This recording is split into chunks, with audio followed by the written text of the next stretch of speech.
Start करते हैं। तो आज हमें स्टील स्ट्रक्चर स्टार्ट करना है और स्टील स्ट्रक्चर्स हम स्टेज 1 में तो ऑलरेडी कंप्लीट कर चुके हैं। स्टेज 1 क्या है? Pre plus mains. Pre plus mains. तो स्टेज 2 क्या है आपका? Only objective questions. ठीक है, ओनली ऑब्जेक्टिव क्वेश्चंस। ठीक है, ऑब्जेक्टिव क्वेश्चंस। अब स्टेज 2 में देखो, मैं गारंटी देता हूं कि कोई भी एग्जाम आपका होगा, कौन सा कोई भी, अगर आपका इंडिया में जेई का एग्जाम हुआ और अगर आपका असिस्टेंट इंजीनियर का एग्जाम हुआ, तो मैं दोनों की गारंटी देता हूं कि 90% अबव क्वेश्चन आपके स्टेज 2 से ही आएंगे। कोई ऐसा एग्जाम नहीं होगा जिसमें 90% अबव क्वेश्चन आपके, मतलब कोई भी सब्जेक्ट ले लो, अगर मैं स्टील पढ़ा रहा हूं तो स्टील में से जितने भी क्वेश्चंस मैं आपको करा रहा हूं, इनमें से 90% क्वेश्चंस आपके जेई में आएंगे और इसमें से 90% क्वेश्चन आपका ई में आएगा। ठीक है, तो स्टेज 2 तो हम यार बहुत बार डिस्कस कर चुके हैं। स्टेज 2 है क्या? स्टेज 2 मैंने आपको बता रखा। अब कहानी इस तरीके से है कि लास्ट हम जब स्ट्रक्चरल एनालिसिस पढ़ रहे थे तो हमने इस तरीके से डिस्कस करा था कि स्टेज 2 में देखो, जनरली स्टेज 2 में होता क्या है। पहले मैं आपको थ्योरी पढ़ाता हूं, जैसे कोई यूनिट है तो हम उस यूनिट की पूरी पहले थ्योरी पढ़ते हैं और थ्योरी करने के बाद हम लोग क्वेश्चंस पर जाते हैं। फिर जब मैं स्ट्रक्चरल एनालिसिस पढ़ा रहा था तो बच्चों ने बोला कि सर एक काम करो, स्टील स्ट्रक्चर्स चालू करो और स्टील स्ट्रक्चर्स में आप एक काम करना, सर आप डायरेक्ट, आपने मेरे को इसका पैटर्न चेंज करने के लिए बोला कि सर आप डायरेक्ट क्वेश्चंस करा दो। मैंने भी आपकी हाँ में हाँ मिला दी, चलो ठीक है काम करते हैं, डायरेक्ट क्वेश्चंस करा देते हैं। फिर जब मैंने स्टील स्ट्रक्चर्स के क्वेश्चंस देखे, मैंने बोला कराता हूं, तो मेरे दिल से आवाज आई कि यार मैं आपको डायरेक्ट क्वेश्चंस नहीं करा सकता हूं। मुझे इच्छा तो हो रही थी कि मैं आपको, देखो मेरी भी मेहनत कम है ना। आपने मैक्सिमम लोगों ने बोला कि सर आप एक काम करो, थ्योरी को कैंसिल कर दो और आप क्वेश्चंस करा दो। तो मैंने सोचा कि चलो ठीक है यार, मेरी भी हल्की फुल्की मेहनत बच जाएगी, हमारा भी कम नंबर ऑफ लेक्चर्स में स्टील स्ट्रक्चर्स कंप्लीट हो जाएगा। बट जब मैं आपको क्वेश्चंस कराऊंगा, आपको थोड़ी बहुत थ्योरी तो पढ़नी पड़ेगी। तो हम फॉलो करते थे क्या, पहले हम लोग थ्योरी प्लस को, पहले हम पूरी कोई यूनिट है तो उसकी पूरी थ्योरी कंप्लीट करते थे, फिर उसे क्वेश्चंस करते थे। आपने बोला क्वेश्चंस करो, तो यार ये पैटर्न मुझसे फॉलो नहीं हो पाएगा, ये गलत पैटर्न है। हाँ, अब इसका एक मैंने जुगाड़ बीच में निकाला है। जुगाड़ क्या है? Third pattern. जुगाड़ क्या है? कोई यूनिट है, उस यूनिट में 10 टॉपिक होते हैं। तो अब हम क्या करेंगे, पहले टॉपिक को थोड़ा सा पढ़ेंगे, अब उसके बाद हम पहले क्या करते थे, पूरी यूनिट पढ़ते थे। पहले हम क्या करते थे, पूरी यूनिट पढ़ते थे और फिर पूरी यूनिट पढ़ने के बाद हम उससे क्वेश्चन पे जाते थे। अब हम क्या करेंगे, हम टॉपिक को हल्का सा रिवाइज करेंगे। यूनिट में 10 टॉपिक है, तो टॉपिक 1 को रिवाइज करेंगे, फिर टॉपिक 1 के क्वेश्चंस करेंगे। कहने का मतलब क्या है कि मुझे आपको थोड़ा हल्का फुल्का रिवाइज कराना पड़ेगा। हम डायरेक्ट क्वेश्चंस नहीं करेंगे। दैट मींस कोई टॉपिक है, लाइक अगर मैं बात करता हूं स्टील स्ट्रक्चर्स की फर्स्ट यूनिट क्या है, अगर मैं आपसे डिस्कस करूं स्टील स्ट्रक्चर की फर्स्ट यूनिट क्या है, तो आप जनरली बोलते हो सर फास्टनर्स है। फास्टनर्स क्या होता है सर? वेल्डिंग। ये वेल्डिंग है, ये आपको क्या दिख रहा है, ये रिवेट्स है, ये रिवेट्स है। आपको नीचे क्या दिख रहा है, ये बोल्ट्स है। अगर आपको क्लियर दिख पा रहा है तो फास्टनर्स क्या है, जिससे हम स्टील के, अगर हम फास्टनर्स के बारे में डिस्कस करें तो भैया फास्टनर्स कहां पर यूज होते हैं? फास्टनर्स यूज होते हैं आपका कोई भी स्टील के 2 मेंबर्स या कोई भी मेटल के 2 मेंबर्स को ज्वाइन करने के लिए। कौन कौन से फास्टनर्स होते हैं सर? वेल्ड है, वेल्ड एक टाइप का फास्टनर है। सर रिवेट्स है, रिवेट्स एक टाइप का फास्टनर है। सर बोल्ट्स है। तो अगर मैं फर्स्ट यूनिट की बात करूं आपसे स्टील के स्ट्रक्चर में, तो मोटा मोटा ये 3 टॉपिक आपके सामने आते हैं। कौन से? वेल्डिंग आता है, रिवेट्स आती है, बोल्ट्स। तो हम इसको 3 टुकड़ों में तोड़ेंगे।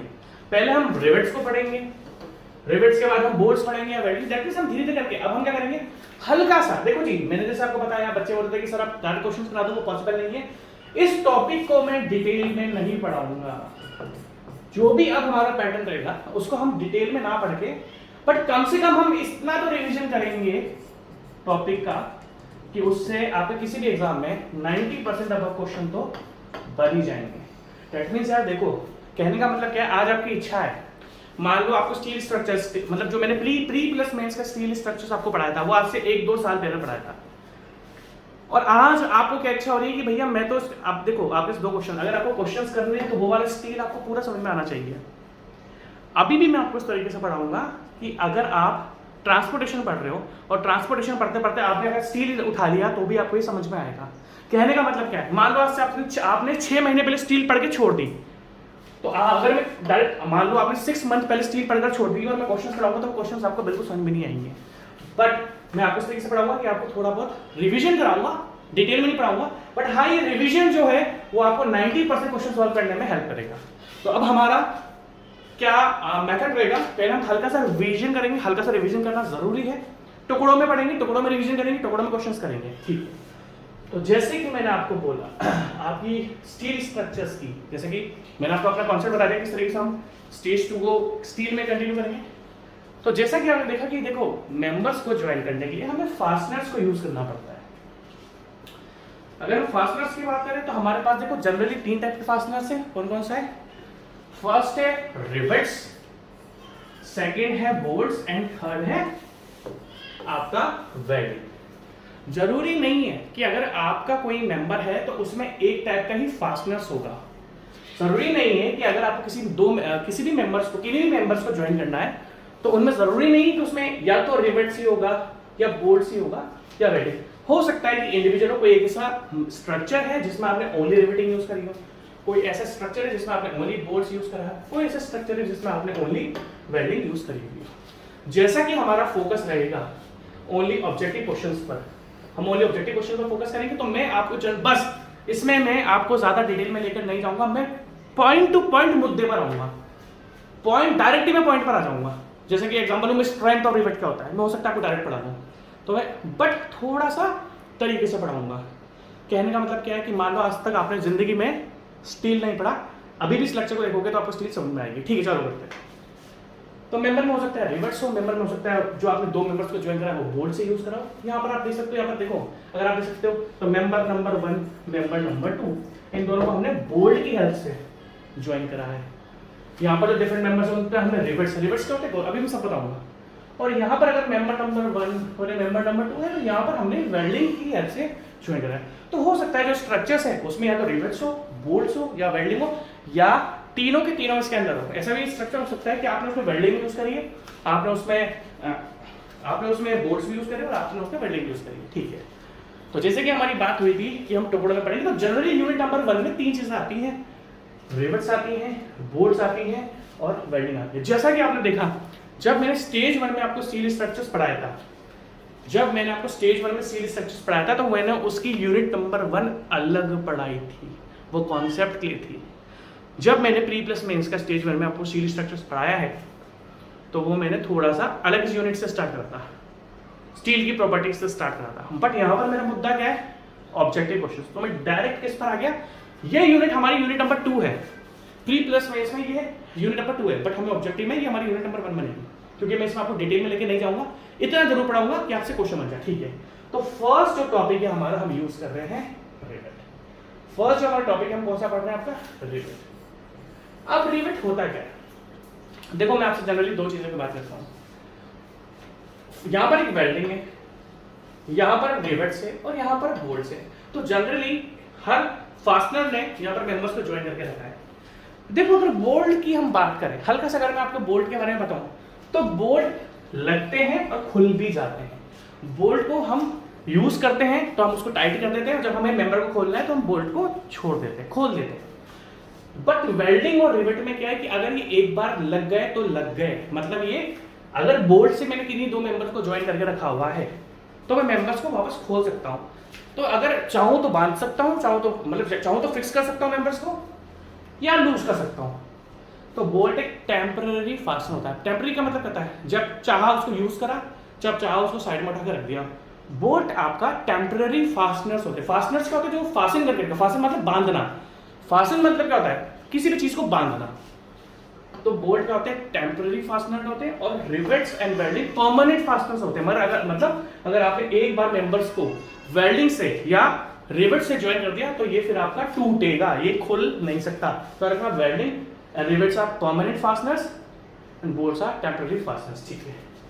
हल्का सा जरूरत है। देखो इसने सबसे पहले जो मैं आपको पढ़ाऊंगा, देखो इसकी लास्ट लाइन देखना, the rivets used to make permanent fastening between the plates और मेंबर्स। इसका लास्ट पॉइंट है हमारा फर्स्ट पॉइंट है क्या कि रिवेट भैया सिंपल से बनता है कि जो रिवेट्स होता है वो आपका परमानेंट फास्टनर होता है। ठीक है, रिवेट होता क्या है?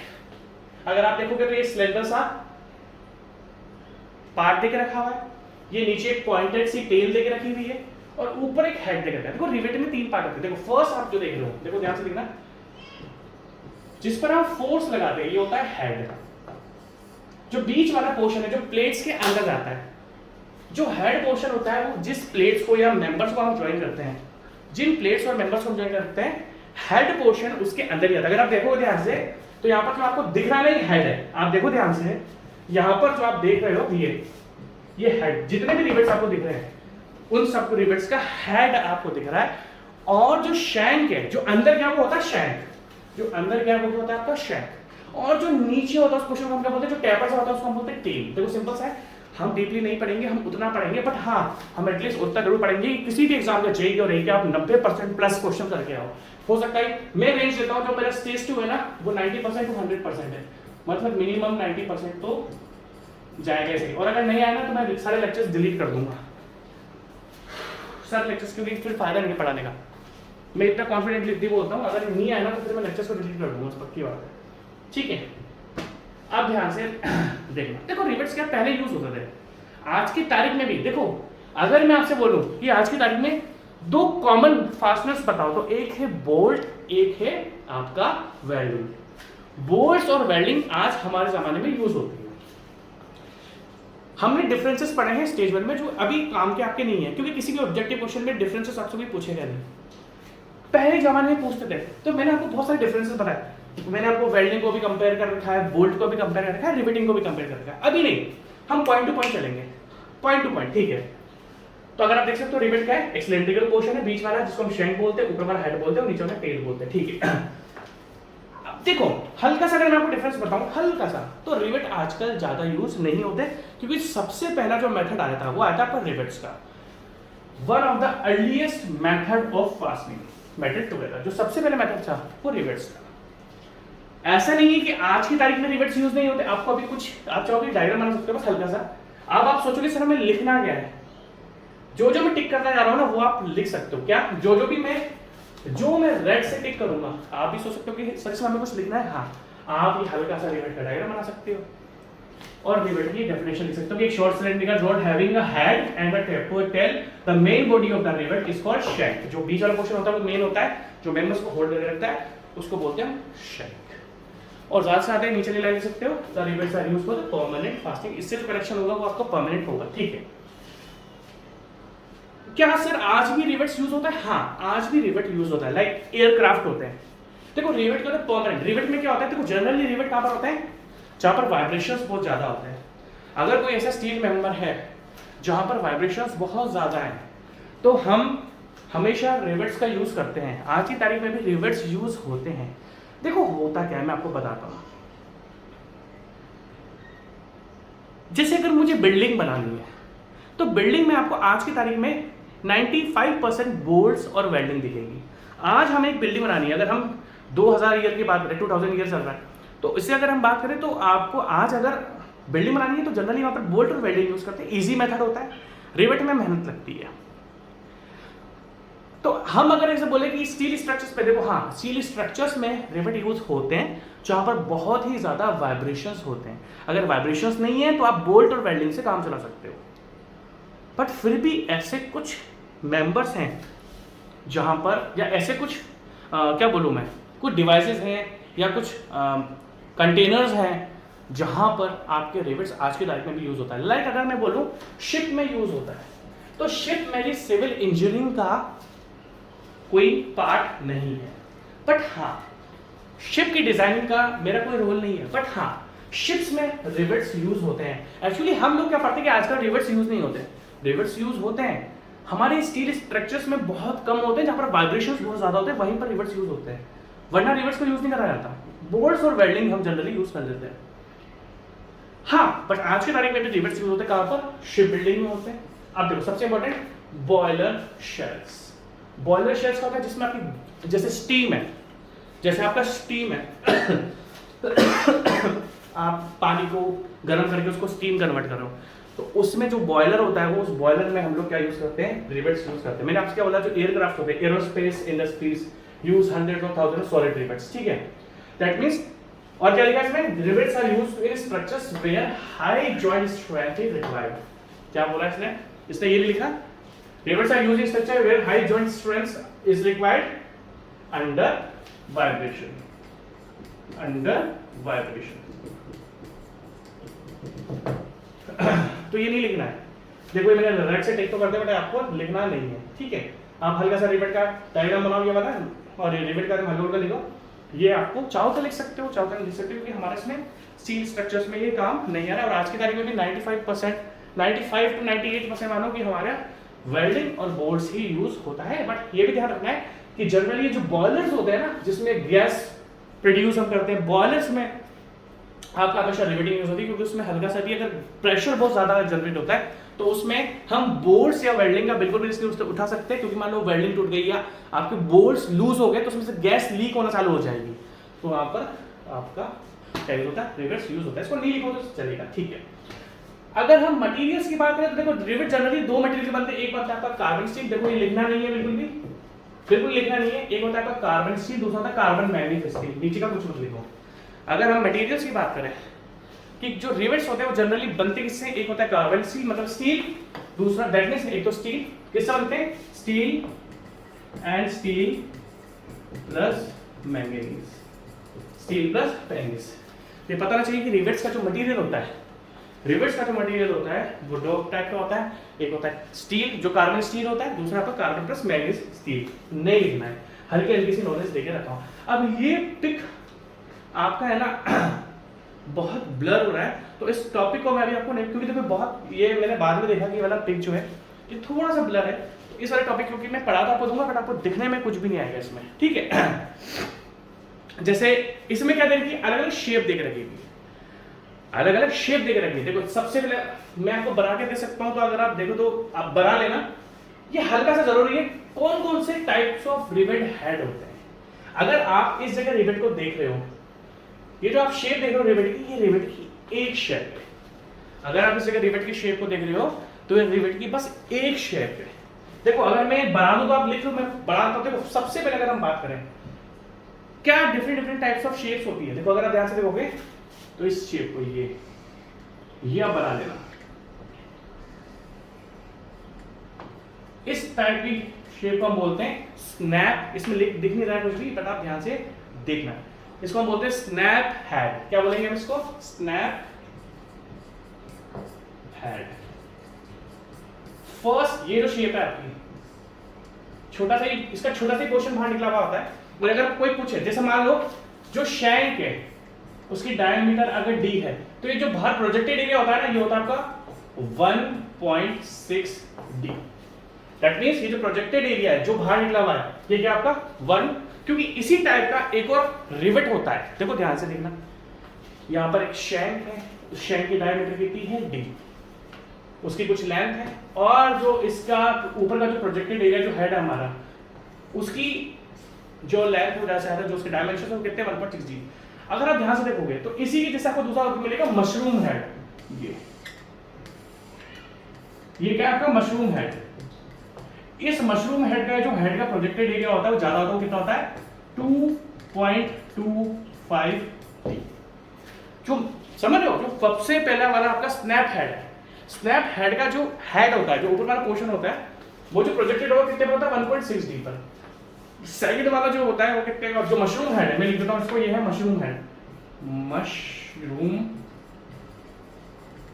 हेड। ये थोड़ा इंपॉर्टेंट है क्योंकि इससे क्वेश्चन आएगा, और मैं बहुत फास्ट चलूंगा इसमें ना टाइम पास ना ज्ञान की बातें, बस फास्ट चलूंगा, ठीक है।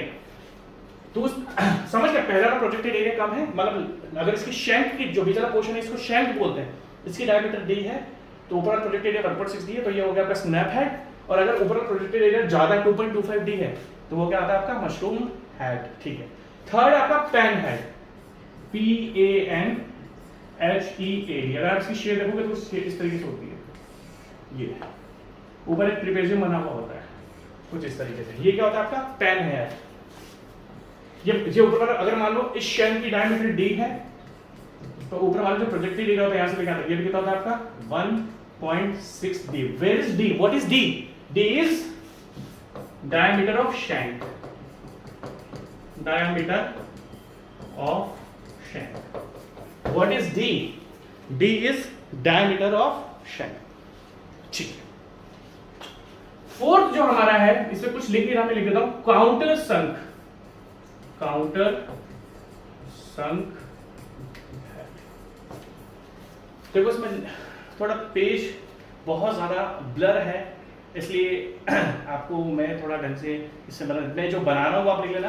फर्स्ट है आपको जो अलग अलग हेड होते हैं रिवर्स के, एक होता है स्नैप हेड। मैं आगे आगे आपको क्वेश्चंस के अकॉर्डिंग ये भी बताऊंगा कहां पर ये यूज होते हैं, क्योंकि इनका हर जगह अलग अलग है, हर जगह अलग अलग है ना। तो फर्स्ट क्या हो गया आपका स्नैप हेड हो गया, दूसरा पैन हेड हो गया, तीसरा मशरूम हेड हो गया, तो काउंटर संक हेड इस तरीके से होता है।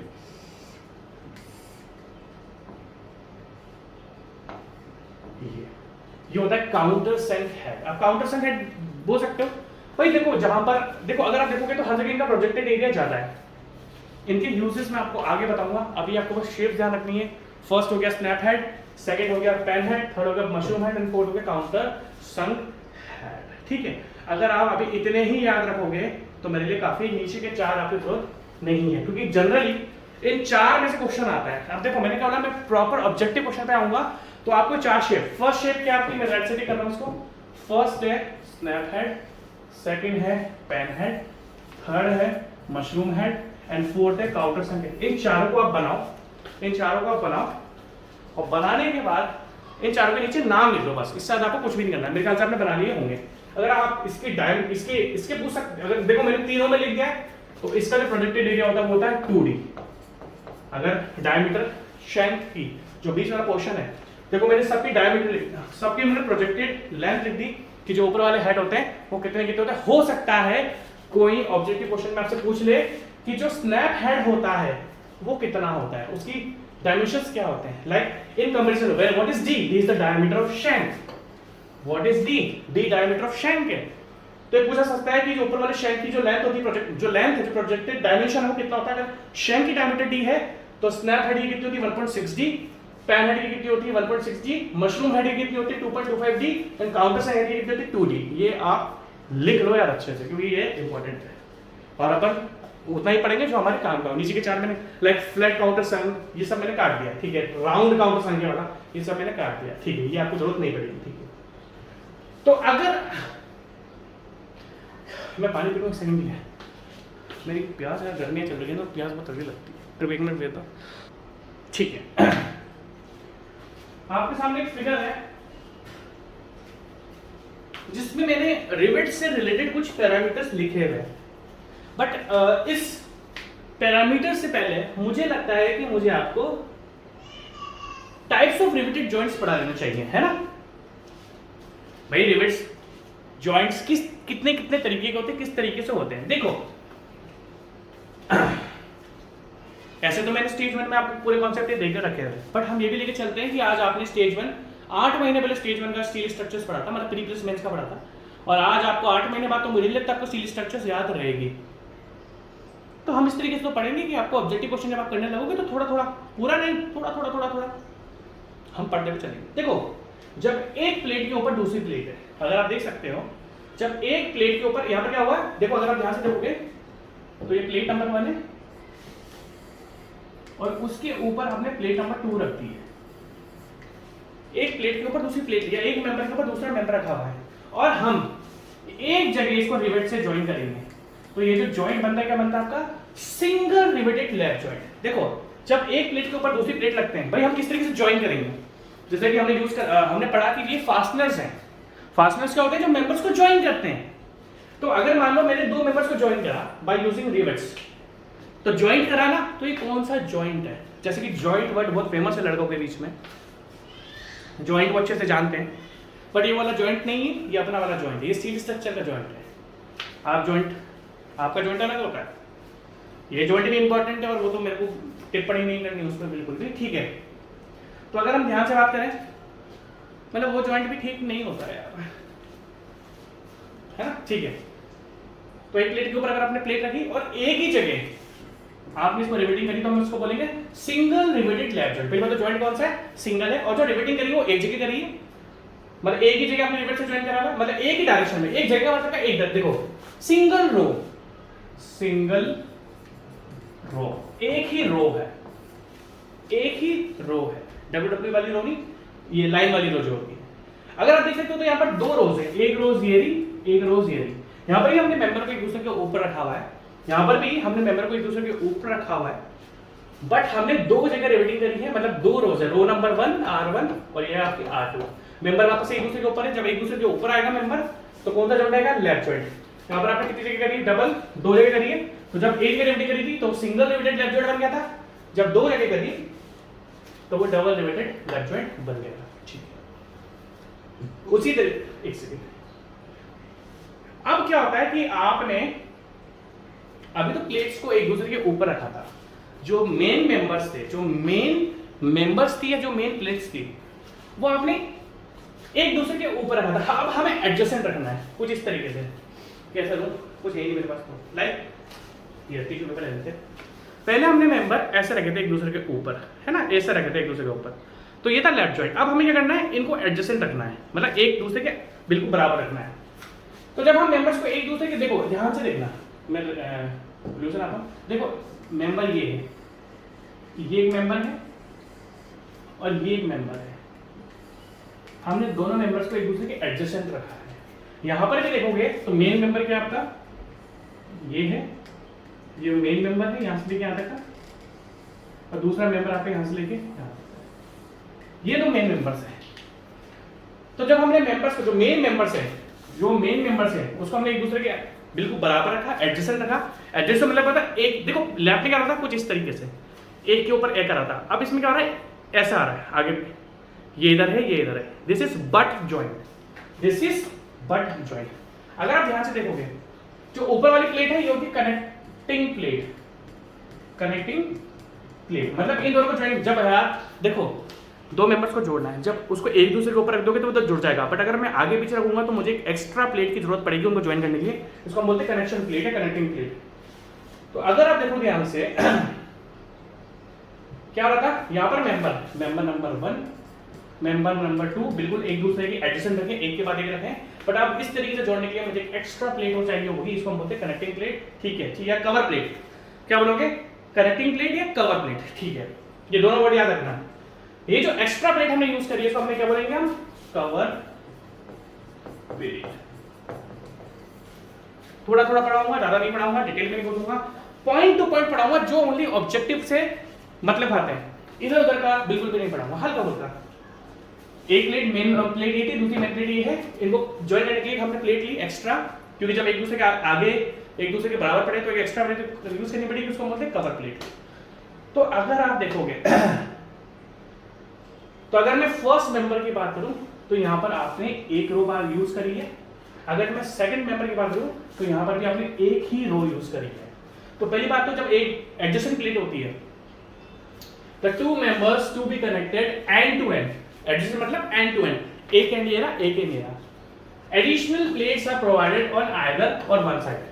जब हम बट जॉइंट लगाते हैं तो हमें एडिशनल प्लेट्स की जरूरत होती है, इसको हम कनेक्टिंग प्लेट या फिर कवर प्लेट बोलते हैं, जो कि हो सकता है या तो आपने एक साइड यूज करी, अगर आप देखोगे तो यहां पर ये प्लेट ओनली एक साइड है, और अगर आप देखोगे, देखो this is main member 1, this is main member 2, but यहां पर हमने एक साइड कवर प्लेट यूज करी है। मैं कवर प्लेट बना देता हूं रेड से, येलो से बना देता हूं, देखो ये कवर प्लेट ऊपर, ये कवर प्लेट है, और इसकी हेल्प से हम नीचे वाले मेंबर को ज्वाइन करेंगे। और यहां पर आपने दो कवर प्लेट्स यूज करेंगे, अगर मेंबर में फोर्स ज्यादा है तो आपको दो कवर प्लेट यूज करनी पड़ेगी, एक ये एक ये।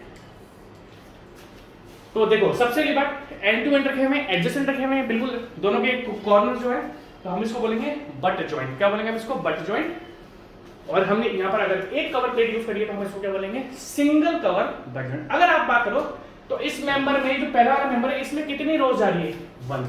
सेकंड वाले मेंबर में भी कितनी रोज जा रही है, 1। तो यहाँ पर एक ही रो जा रही है। अगर आप ध्यान रखो तो यहाँ पर भी एक रो जा रही थी, यहाँ पर 2 रोज जा रही थी दोनों मेंबर्स में। अगर आप ध्यान से देखो तो यहाँ पर दोनों मेंबर्स में 2 रोज। आप बोलोगे सर यहाँ पर भी तो 2 है, नहीं यार, यहाँ पर हर एक मेंबर के लिए देखो, यहाँ जो मेंबर है मेंबर 1 इसके लिए एक रो है और दूसरे वाले के लिए एक रो है, तो सिंगल रिपीटेड होता है। ये क्या है? Single repeated. तो देखो सबसे पहली बात, जॉइंट कौन सा है? Butt joint. कितनी कवर प्लेट लगाइए? एक लगाइए। कितनी रिपीटिंग है? सिंगल। तो ये जॉइंट आपका क्या बन गया? Single cover butt joint. ये इंपॉर्टेंट है, मैं आपको बता रहा हूँ, ये इंपॉर्टेंट है इसलिए मैं आपको बता रहा हूँ, वरना मैं आपको नहीं बताता, ठीक है। अब ध्यान से देखना, अब इस वाले मेंबर की बात करते हैं। इसमें कितनी कवर प्लेट है? सर 2 कवर प्लेट है, डबल कवर, ठीक है। कौन सा जॉइंट है? सर बट जॉइंट है। कितनी रिवेटिंग है? ध्यान से देखना, अभी भी इसमें सिंगल रिवेटिंग ही है। कैसे? पहले वाले मेंबर के लिए फर्स्ट रिवेटिंग, दूसरे मेंबर के लिए फर्स्ट रिवेटिंग। अब ध्यान से देखना, आपको ध्यान देना पड़ेगा। दैट मींस ये क्या है? यहां पर क्या था? Single riveted single cover butt joint, single riveted single cover butt joint. अब आप ध्यान से देखना, इस वाली प्लेट में क्या था? डबल जो ऊपर नीचे हमने कनेक्टिंग प्लेट्स लगाई थी वो क्या थी? डबल कवर बट जॉइंट तो है और यहाँ पर भी सिंगल रिवेटिंग है। अब ध्यान से देखना, अगर मान लो यहाँ पर रिवेटिंग इस तरीके से होती है, मान लो जो प्लेट्स है मैं आपको बता रहा हूँ, मान लो मेरी कवर प्लेट यहाँ पर होती है, यहाँ तक मेरी कवर प्लेट होती है,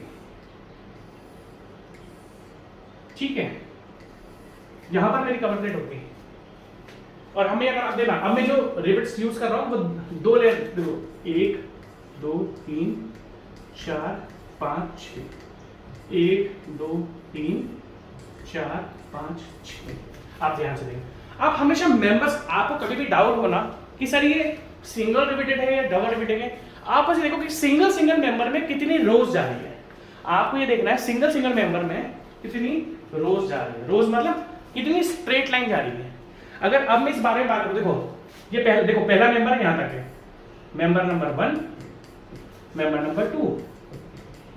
अब देखो मेंबर नंबर 1 में कितनी, आप मेंबर से देखो कितनी लाइन, कितनी स्ट्रेट लाइन में रिपीटिंग हो रही है। तो अगर आप मेंबर नंबर में देखो तो देखो रो नंबर 1, रो नंबर 2, यहां पर एक ही मेंबर में 2 रोज है। यहां पर क्या है? रो 1 रो 2, ROW रोज होती है ना, रोज मैट्रिक्स तो पढ़ा होगा ना, rows and column, rows and column. तो अगर अब मैं पूछूं कि आपको ये वाला कौन सा जॉइंट बना, तो आप बोलोगे सबसे पहली बात तो ये डबल। अगर मैं आपसे बोलूं ये कितनी रिपीटिंग है, ये हर एक मेंबर में गिननी है आपको, दिस इज डबल रिपीटिंग।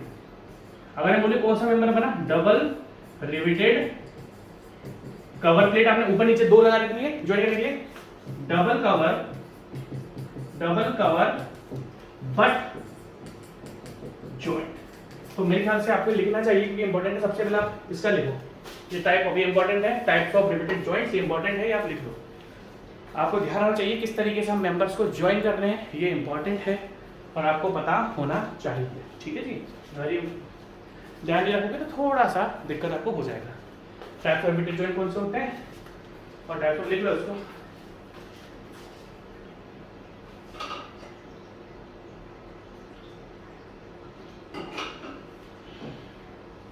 ठीक है, तो मेरे ख्याल से ये थोड़ा बहुत आइडिया आपको लग गया, ठीक है। थोड़ा थोड़ा बताऊंगा, कुछ पैरामीटर्स है,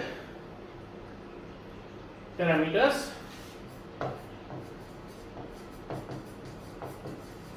ऑफ रिपीटेड कनेक्शन।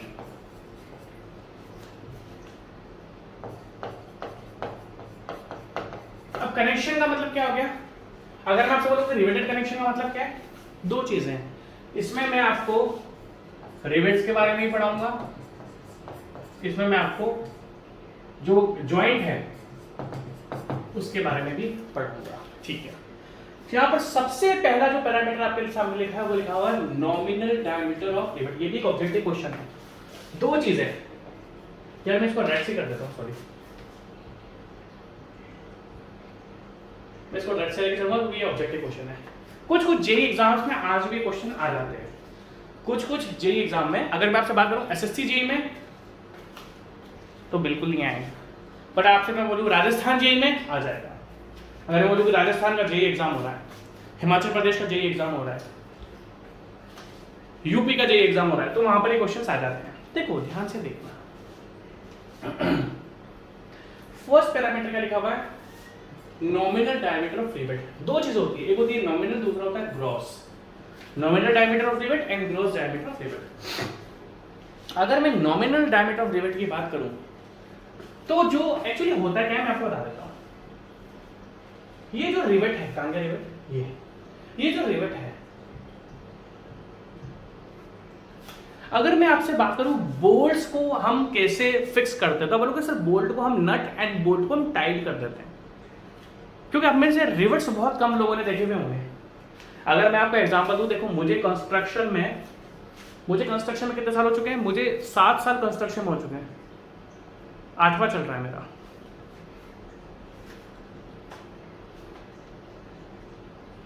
सात साल कंप्लीट हो गया और 8वां चल रहा है मेरा कंस्ट्रक्शन में।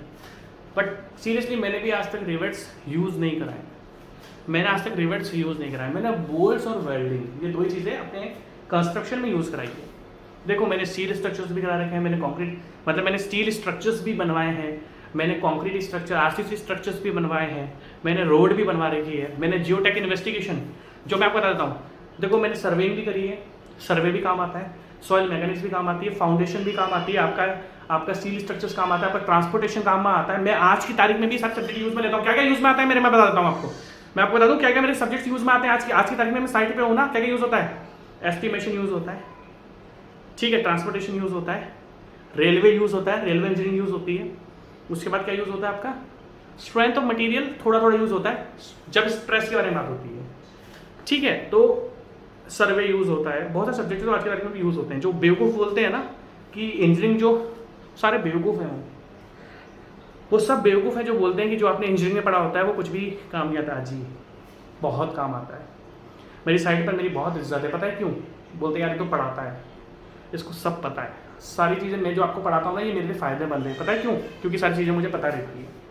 ये मेरे को पढ़ा के आपको सबसे बड़ा फ़ायदा क्या है कि जब मैं साइट पर जाता हूँ ना तो मुझे सब पता रहता है। लोग ये भी भूल जाते हैं यार यील्ड स्ट्रेस क्या होती है, अल्टीमेट स्ट्रेस क्या होती है, सब भूल जाते हैं वो, अपने को सब याद है आज की तारीख में, ठीक है। तो अगर हम इस रिवेट की बात करें तो रिवेट क्या होता है, ठोका जाता है। रिवेट क्या होता है, आपने होल के अंदर रखा, फिर रिवेट को पंच करा जाता है। तो जब हम इसको पंच करते हैं तो इसका हल्का सा पोर्शन फैल जाता है। देखो बोल्ट को तो आपने टाइट कर दिया, बट अगर हम रिवेट की बात करें तो रिवेट क्या करते हैं, दो तरीके से रिवेट को ठोका जाता है। एक होता है हॉट प्रोसेस,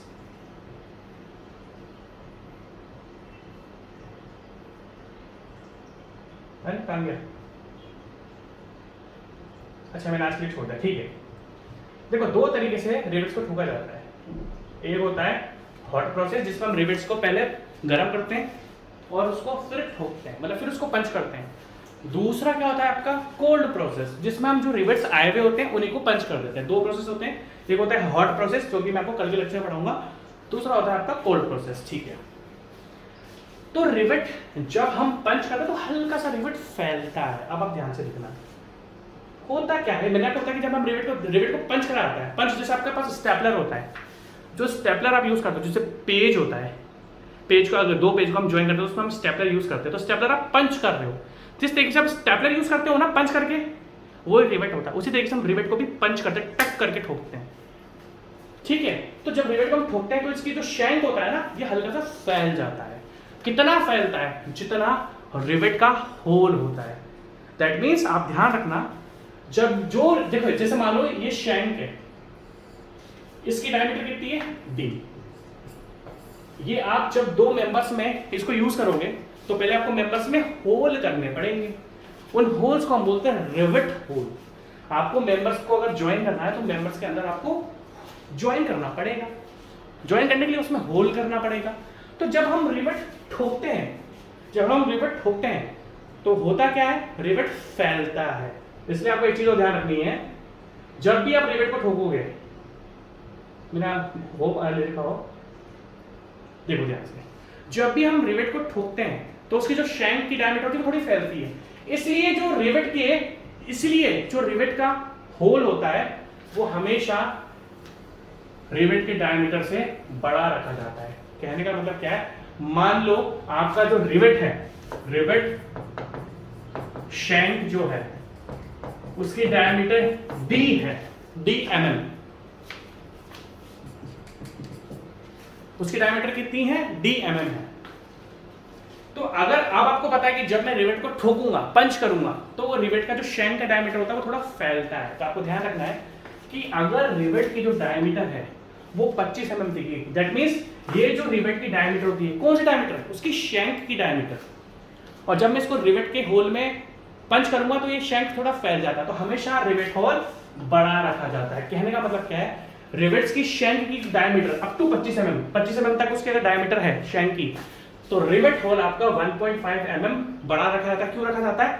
क्योंकि आपको पता है कि कल को जब मैं इसमें रिवेटिंग करूंगा तो रिवेट का शैंक का एरिया थोड़ा फैल जाएगा, एक्सपेंड कर देगा, जो रिवेट होल को अच्छे से भर दे। तो कहने का मतलब अगर मान लो आप इसको होल को बड़ा नहीं करोगे तो ये मेंबर पे एडिशनल स्ट्रेस डाल देगा। कहने का मतलब क्या है, मान लो इतना छेद है, ये रिवेट, इतना होल है, ये रिवेट मैंने, अगर मैं इसको ठोकूंगा तो ये मेंबर क्या फैल जाएगा, ठोकूंगा तो ये मेंबर फैल जाएगा। तो एडिशनल स्ट्रेसेस, क्यों एडिशनल स्ट्रेस जनरेट हो जाएंगे? क्योंकि आपने जगह नहीं दी, जितना रिवेट होल था उतनी रिवेट शैंक डायमीटर है। अब आप इसको ठोकोगे तो ये एरिया एक्सपेंड करेगा और यहाँ पर एडिशनल स्ट्रेसेस जनरेट कर देगा। तो होता क्या है, अकॉर्डिंग टू आईएस कोड, आपको रिवेट की जो शैंक की डायमीटर है, रिवेट का जो शैंक का डायमीटर है, आपको रिवेट होल जो हम छेद करेंगे, जिसमें हम रिवेट को घुसाएंगे, जो होल करेंगे हम, वो हमेशा थोड़ा सा बड़ा रखा जाता है। ये भी क्वेश्चन है कि अगर रिवेट की शैंक की डायमीटर आपकी 25 mm तक है तो आप जो डायमीटर करोगे ना होल का, वो हमेशा 1.5 mm बड़ा करोगे। दैट मीन्स अगर आपसे कोई पूछे, मान लो 25 mm का, अगर आपका मान लो 25 mm का शैंक डायमीटर है, तो इसलिए रिवेट होल कितना रहेगा? इसलिए रिवेट होल रहेगा 25 plus 1.5 mm which is equal to 26.5 mm। समझ गए मेरी बात? ठीक है। अगर मान लो जो आपका रिवेट का शैंक का डाया है, मान लो जो आपका रिवेट का शैंक का डाया है, अगर मान लो वो आपका 25 mm से बड़ा है, तो हम रिवेट होल 2 mm बड़ा रखेंगे। बहुत ही इंपॉर्टेंट क्वेश्चन है, आज भी एग्जाम्स में आते हैं, आज की तारीख में भी ये क्वेश्चंस एग्जाम में आते हैं कि जो भी रिवेट का डायमेंशन होगा उसके अकॉर्डिंग हम लोग आगे का करेंगे। तो मेरे ख्याल से आज हल्का सा लेक्चर में रहता हूँ, फर्स्ट लेक्चर है स्टील का, और अब हम कंटिन्यू स्टील स्ट्रक्चरल एनालिसिस में आपको अपना तरीका बता देता हूँ। सबसे पहले स्टील, 1-2 दिन में स्ट्रक्चरल एनालिसिस, और उसके बाद मैं ट्रांसपोर्टेशन इस वीक के एंड तक स्टार्ट कर दूंगा। ठीक है जी। आज हल्का सा लेक्चर इसलिए मैं, मतलब फर्स्ट लेक्चर इसलिए मैं इसको छोटा सा छोड़ रहा हूँ। Take care, bye bye.